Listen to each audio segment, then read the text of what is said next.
Okay, so we confirm that. Now थोड़ा सा एक रिवीजन कर लेते हैं ताकि पता रहेगा हमने अभी तक क्या किया। इन शॉर्ट में, ज्यादा डेप्थ में नहीं जाएंगे आगे।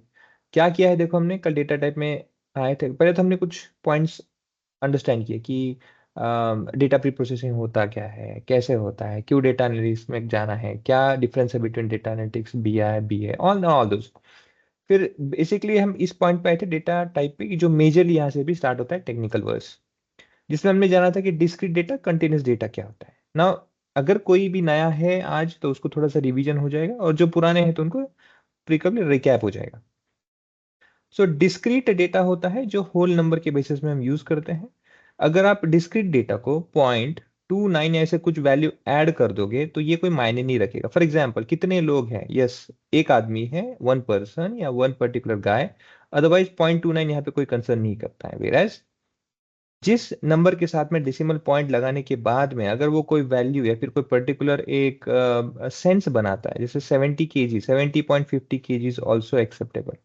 In that sense, it is a discrete data type, which particularly you can day to day life में देख सकते हो कि डेट और टाइम में हमेशा आप यूज करते ही। देन अगेन, नॉमिनल डेटा होता क्या है, ऑर्डिनल क्या होता है, बाइनरी क्या होता है, इंटरवल क्या होता है। नॉमिनल डेटा होता है जो बहुत, जैसे नाम इटसेल्फ, जो नाम खुद बताता है, बहुत जनरल है। ऑर्डिनल में क्या होता है कि आपका डेटा किसी ऑर्डर को फॉलो करेगा। जैसे फॉर एग्जांपल मैंने बताया था आपको कि एज, एज क्या है, एक पर्टिकुलर ऑर्डर फॉलो करेगा। अगर आप बोलोगे कि okay, everyone who is in this class arrange yourself in order, क्या होगा, अब एक ऑर्डर में आ जाएंगे, है ना, डेटा एक ऑर्डर में फॉलो हो जाएगा। देन बाइनरी, हमेशा आउटपुट आपको जो मिलेगा वो आउटपुट रहेगा टू। ये टू क्या क्या है, नंबर टू नहीं बट टू सेंस, जो कि है true and false. Interval ratio या इंटरवल डेटा क्या होता है, हमेशा एक पर्टिकुलर इंटरवल के बीच में, जैसे टेम्परेचर के बेसिस पर हमने देखा होगा, अगर आप 10 दिन के लिए, 5 दिन के लिए भी अगर आप टेम्परेचर मेंटेन करते हो, कैलकुलेट करते हो, क्या होगा, you will have specific range of temperature. 30 degree Celsius से लेट से 40 डिग्री सेल्सियस के बीच में पकड़ लो। इट इज नॉट कंपल्सरी कि हर रोज आपको 30 मिलेगा, इट इज नॉट कंपल्सरी कि आपको हर रोज 40 मिलेगा, it may range in between, but again it may range in between this only. Whereas ratio data होता है सबसे प्रेफरेबल, सबसे प्रेफर्ड और सबसे डिमांडेड। क्यों? Because it is an, it is not subjective. ये क्या है, रेशियो डेटा सब्जेक्टिव नहीं होता है, ये होता है ऑब्जेक्टिव। ऑब्जेक्टिव होने से मतलब क्या है, जो भी आप इसका एनालिसिस करके रिजल्ट निकालोगे, वो रिजल्ट सिर्फ एक particular area, particular time, particular basis पे नहीं रहेगा। वो वर्ल्ड वाइड कहीं भी जाओ, anywhere it will be represent as an standard output. इसलिए हम इसको रेशियो को ज्यादा प्रेफर करते हैं। Then time series, cross sectional, मैंने कंपाउंड कहा था, उसको क्रॉस सेक्शन बेसिकली मार्केट में ज्यादा से ज्यादा उसको देखा जाए तो क्रॉस सेक्शनल ज्यादा कहते हैं।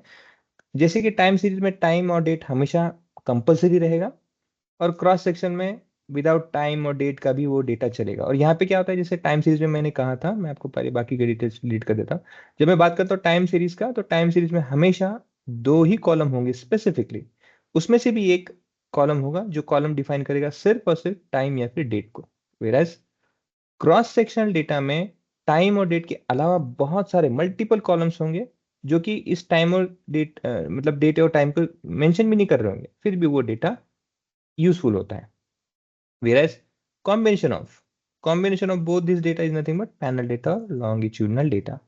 इसी जर्नी में आगे बढ़ते हुए हम आए थे सेमी स्ट्रक्चर्ड, स्ट्रक्चर्ड और अनस्ट्रक्चर्ड डेटा, जहां पे हमने देखा कि अगर कोई भी डेटा टेबुलर फॉर्मेट में है तो नॉर्मली हम उसे स्ट्रक्चर्ड डेटा कहते हैं, because it follows a tabular format where every details over here has records and columns. Then for unstructured data, any data which is like videos, YouTube का symbol बना रहा हो, यूट्यूब में जो होता है वीडियोस होता है, ऑडियो होते हैं ना, सब चीजें होती है। ग्राफिकल रिप्रेजेंटेशन, किसी का ऑडियो आप सेव कर रहे हो, गाना वगैरह, इन दैट सेंस ये सब चीजें क्या है, अनस्ट्रक्चर्ड है। लेकिन अनस्ट्रक्चर्ड कौन से बेसिस में है, when we talk in raw data. ये बहुत जरूरी है याद रखना कि ये मैं रॉ डेटा की बात कर रहा हूँ। Then why I'm specifically saying raw data? Because even if you take and let's say even if you take a video, let's say for example it's 1 second of a video, 1 second में मतलब कि बस आँख खुल के चल गया, but anyhow ये किसी एक 8 मिनट का किसका भी हो तो ये क्या है, ये एक पर्टिकुलर वीडियो है जिसको हम क्या करते हैं, कन्वर्ट करते हैं उसे फ्रेम में, एफपीएस, फ्रेम पर सेकेंड। इस फ्रेम पर सेकंड को हम क्या कर सकते हैं, फिर बाद में इसे और ब्रेक डाउन कर सकते हैं, इस एफपीएस को एक पर्टिकुलर जो लेट्स से कि कलर में फ्रेम्स, लेट्स से मैं कलर में नहीं से मैं थोड़ा ब्रेक करता हूँ इसको। मैं क्या करता हूँ, एफपीएस को फ्रेम पर सेकंड को ब्रेक किया एक पर्टिकुलर इमेज में, एक सिंगल इमेज में मैं कन्वर्ट करूंगा।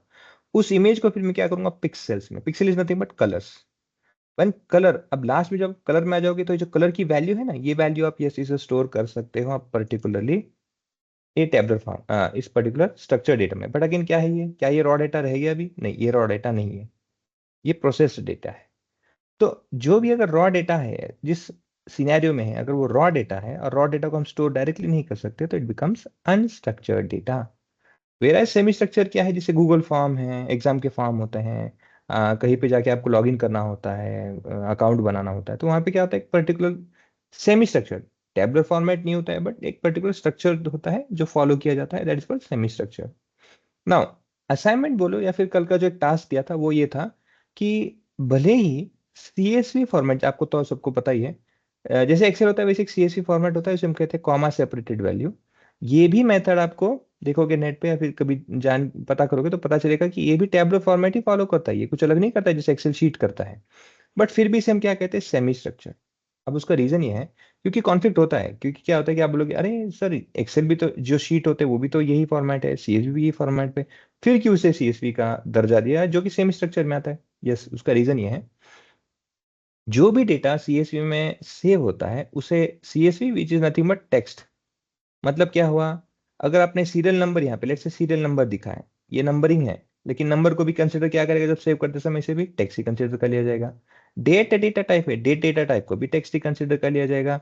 देन न्यूमेरिकली न्यूमेरिकल को भी, टेक्स्ट को भी। मतलब क्या है अल्टीमेटली, पूरा का पूरा डेटा जिस शीट में आपने सेव किया, इस शीट में जो था इसमें सेव किया आपने सीएसवी में, वो हर एक डेटा को एक पर्टिकुलर डेटा फॉर्मेट में ही कंसिडरेशन करता है जो कि होता है टेक्स्ट। इसीलिए उसे सेमी स्ट्रक्चर्ड कहा जाता है, क्योंकि भले ही डेटा का टाइप का अलग है लेकिन कंसिडर किया किया है उसे एक ही फॉर्मेट में। ठीक है ना?